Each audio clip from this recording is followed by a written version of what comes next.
Esses alimentos que a gente dá para as crianças, salgadinho, aí dá o doce, dá a bolachinha, aí tem criança que se alimenta disso o dia inteiro. Pois é.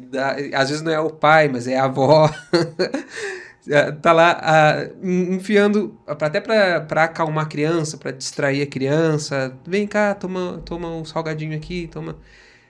E não são alimentos nutritivos, né? São alimentos que eles trazem mais prejuízo do que algo benéfico, né? Uhum. Tu acredita que esses alimentos eles podem trazer um prejuízo tanto neurológico quanto daquela coisa da questão do peso, da saúde, mas neurológico também? Sim. Eu acho que assim, que nem você falou, além, vamos entrar num assunto específico, que é além da obesidade infantil e da incidência de diabetes infantil e resistência insulínica infantil, que é uma coisa que não deveria acontecer. Só acontece por causa da alta presença de alimentos processados, a gente sabe disso.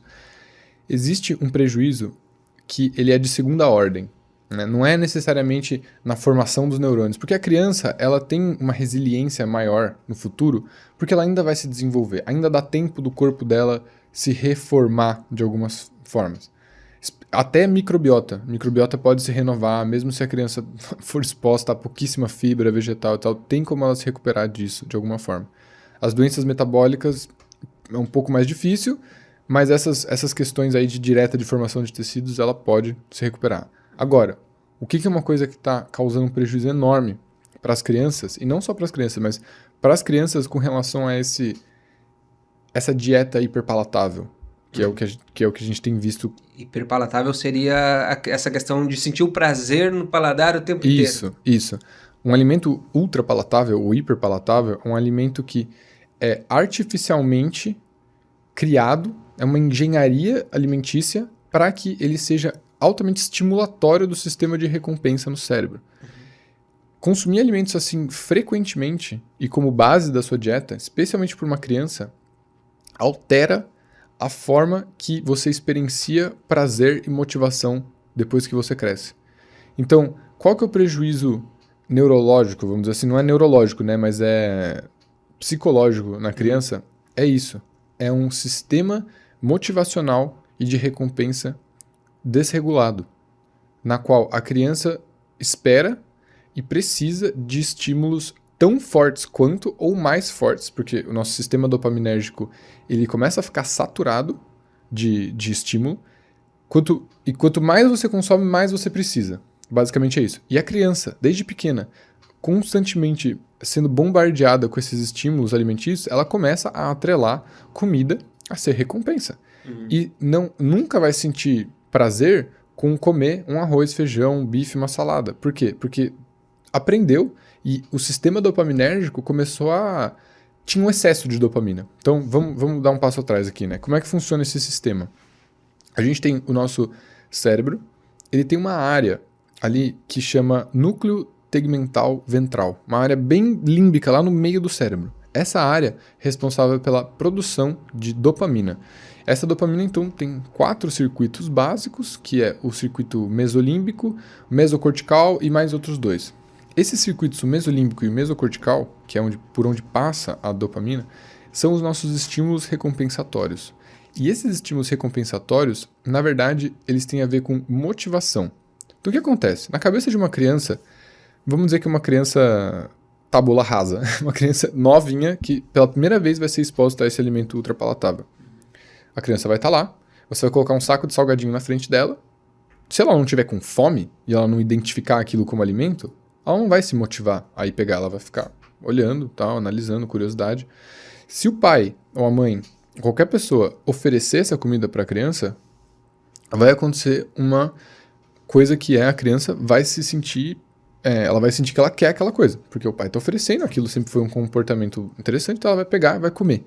A hora que ela comer aquela coisa, ela vai ter um disparo dopaminérgico muito forte, porque aquilo gerou uma sensação de prazer para ela. E aquele disparo dopaminérgico vai vir dopamina, vai vir endorfinas, vai vir serotonina, vai vir um monte de outras coisas que vão dar essa sensação de bem-estar. Não só dopamina, mas vão dar essa sensação de prazer e bem-estar na criança. E aí o que acontece? A próxima vez que ela vê aquele salgadinho, ela sentir aquele cheiro e tal, antes mesmo dela consumir aquilo lá, ela vai ter um disparo de dopamina. Aí, esse disparo de dopamina é o disparo de dopamina que vai da área tegmental ventral para o estriado núcleo accumbens, que é a mesolímbica. E essa mesolímbica é o que faz a gente se motivar a ir em direção a alguma coisa. Então perceba, a dopamina ela funciona como uma forma de aprendizado por meio da recompensa, do prazer. Então você aprende que uma coisa é interessante, uma coisa é recompensadora, e aí você passa a ter esse disparo dopaminérgico quando você percebe que você pode ter uma recompensa. Então a dopamina é uma molécula que te motiva pela expectativa de uma recompensa. Então o que acontece? Aí a criança começa a relacionar isso com uma recompensa e toda vez é assim, você tem a dopamina que cresce quando você prevê a recompensa, a hora que você recebe a recompensa, você tem um disparo diferente de dopamina. Chama-se tônica e fásica, esses dois tipos de disparos. A criança, ela começa a ter cada vez mais dopamina tônica com relação a esse comportamento e o disparo de dopamina fásica sempre é grande porque é sempre prazeroso, é sempre hiperpalatável. E aí o que acontece? O sistema dopaminérgico é o mesmo para alimentação, estudos, exercício físico, aprendizagem, tudo. É o mesmo sistema. O que te motiva a tomar água é a mesma coisa que te motiva a ir conversar com o teu empregador sobre aumentar o teu salário. Mesma coisa. O que acontece? Você está acostumado a fazer o quê? Ter recompensas rápidas, frequentes e sem necessidade de esforço prévio. Recompensa rápida, frequente e sem necessidade de esforço prévio, ele sabota o seu sistema de dopamina com relação a fazer coisas que não são rápidas, não acontecem frequentemente e requerem esforço prévio. Então, toda essa dieta hiperpalatável que a gente dá para as nossas crianças hoje está piorando o sistema dopaminérgico delas, está sabotando o sistema delas de conseguir ir atrás de uma coisa que seja realmente recompensadora para elas no futuro.